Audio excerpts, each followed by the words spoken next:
Vocês não vão acreditar no que aconteceu. Tô eu aqui falando, já tem 3 horas que eu tô falando, eu contei o testemunho todo de Corá, da Tanhabirão. Eu li toda essa passagem, gente. Eu acabei de falar agora e há pouco. Tô até com a boca seca aqui de tanto que eu falei. E aí, quando eu vou aqui apertar o negócio aqui pra finalizar, o que que eu vejo? Que o negócio não tava gravando, que não tava passando. Oh, gente, que tristeza, que tristeza. Eu falei tanta coisa, Gente, eu tava tão na inspiração, vocês não têm noção. Mas acontece, né? Vai que foi assim pra eu não me exaltar, né? Porque o que que aconteceu? Não dá pra abrir 2 janelas aqui fazendo live. E aí quem chegou a acompanhar, né, o áudio que eu comecei a fazer, viu que eu tava procurando a passagem, né, de números pra citar, pra ler. E eu não tava achando. Então eu abri aqui uma outra janela no celular que eu tinha anotado essa passagem. E talvez quando, né, eu fiz isso, interrompeu a gravação. Só que quando eu olhei para a tela, eu não vi uma tela preta, eu continuei vendo a tela normal. E por isso que eu achei que ainda estava gravando. Engraçado é que eu ainda comentei: olha, fizeram alguma coisa, né? Porque eu abri a outra tela e não interrompeu, né? Eu achei que tinham mudado alguma coisa aí no Face, mas não foi. O que mudou foi o seguinte: não apareceu a tela preta.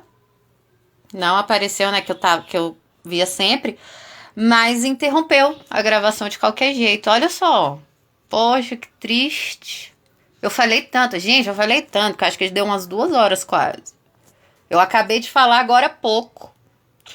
O testemunho de Corá é muito grande. E eu li, expliquei direitinho. Nossa, agora já era, né? Mas fica aí para uma outra oportunidade, né? Mas então, o tema, né, do outro áudio lá tinha sido a questão do divórcio, né, que o Messias disse que Moisés tinha permitido o divórcio por causa da dureza do coração. Vou tentar aqui, né, falar por alto, porque eu também já tô cansada, não falei tanto, tanto, tanto, e agora até me deu uma desanimada.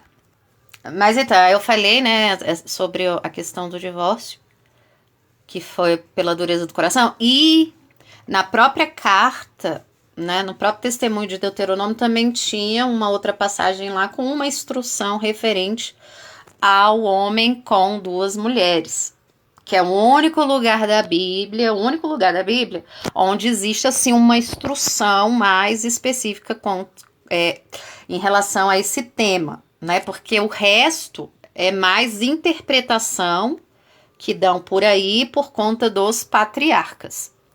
E aí eu expliquei, né, bem detalhadamente essa questão, né? E aí eu vou tentar dar uma resumida aqui, né, para vocês entenderem, porque no caso do patriarca Yaakov, aconteceu isso com Lia e Raquel. Né? Então, o testemunho visava essa instrução visava resolver esse tipo de questão. Porque, no caso, a questão desse homem ter 2 mulheres não era nem uma questão assim pessoal dele, mas relativa à descendência.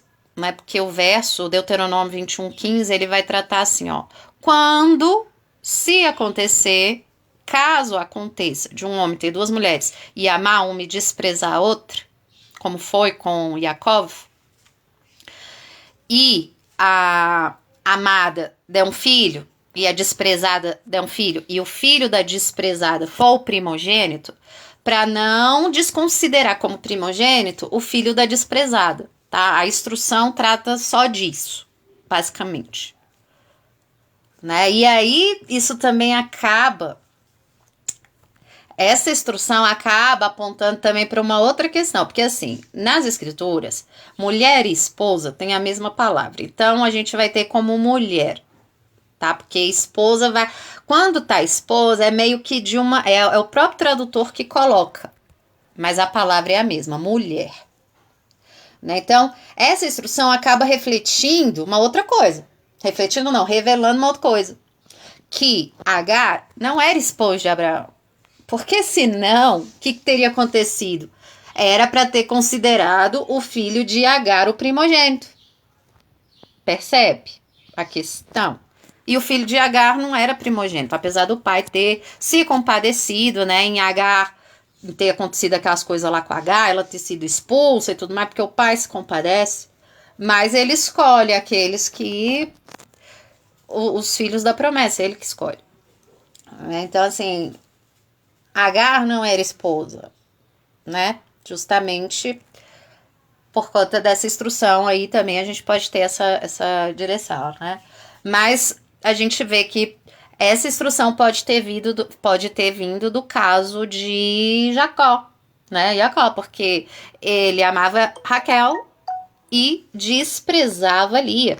E tanto é que desprezava Lia que a vida de Lia se tornou praticamente, né, assim, viver para tentar fazer Jacó amar ela. Né? E assim, por isso que o pai se compadeceu. Como ela era desprezada, o pai abriu a madre dela, porque Raquel era estéril, né? Então ela era desprezada. Aí o pai se compadeceu, abriu a madre dela. E aí ela teve 4 filhos na sequência, né? Ela teve Rúben, que era o primogênito. Aí depois... E Rúben, né?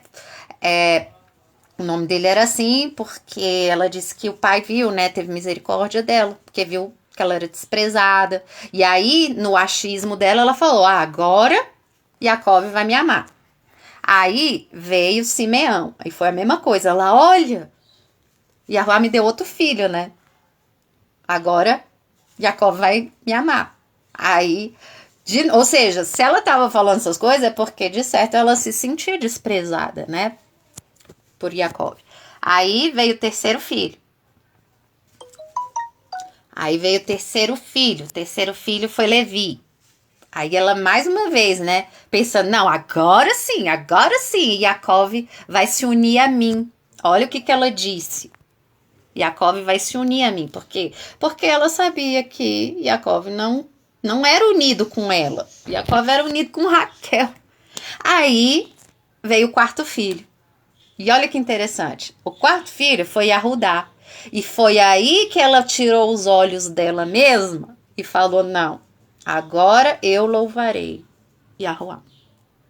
Isso que Yahudá representou na vida dela. Ela tirou os olhos de Jacó, porque até então todos os filhos eram, não, agora ele vai me amar, agora ele vai me querer, né, tal e tal. E com Yahudá, não, com Yahudá ela tirou os olhos de Jacó e olhou para o pai. Falou assim, não, agora eu louvarei. Né, veio Yahudá, agora eu louvarei Yahuwah. E depois disso, cessou a madre dela. E aí foi quando começaram a vir os filhos, né, das servas e tal, e veio o filho de Raquel. E o filho de Raquel, gente, foi o filho que o pai escolheu para ser uma figura do salvador do povo dele. Ele não era o primogênito, mas foi o filho que o pai escolheu. Tanto é que José, ele tinha os sonhos, né, de que ele seria maior até do que Abraão e a mãe, como foi no sonho dele, né? Lembra que ele tinha um sonho? Que ele sonhava que até a lua e o sol se curvavam a ele e os irmãos ficaram indignados, com raiva, com inveja. E depois ele sonhou de novo, porque o pai sempre manda outro sonho para confirmar, né? Que eram sonhos dos feixes de trigo, que todos os feixes se curvavam a ele. Será que ele estava agindo assim, com soberba? Não, foi o pai que deu o sonho para ele, já mostrando que ele era, né, que o pai o escolheria. Ele não se achou. Ele estava falando a verdade. Mas os irmãos não gostaram. Os irmãos morreram de inveja, por isso que aconteceu tudo que aconteceu. Mas tudo dentro dos planos do pai.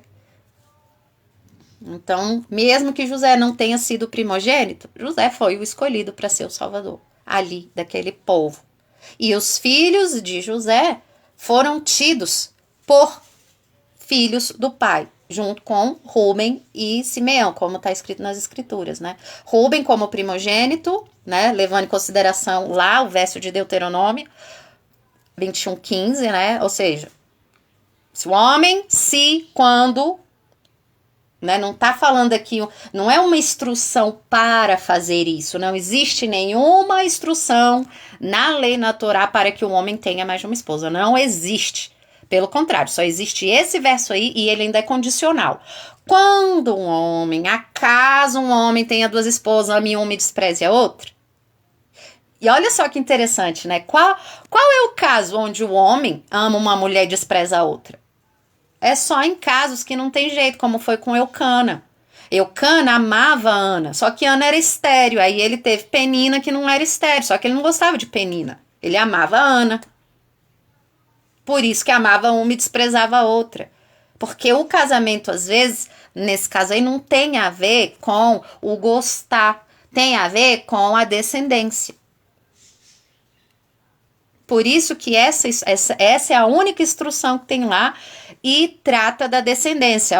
Se a desprezada tiver um filho primeiro, é para considerar primogênito o filho dela e não o primogênito o filho da amada. Simples assim.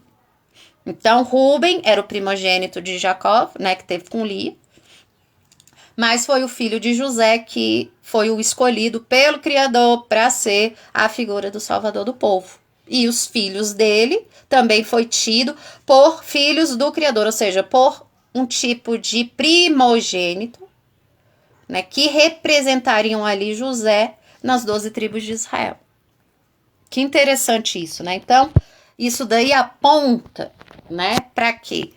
Aponta para que o pai escolhe, não tem jeito. Mesmo que existem leis, né, e questões de primogenitura, no final é o pai que escolhe.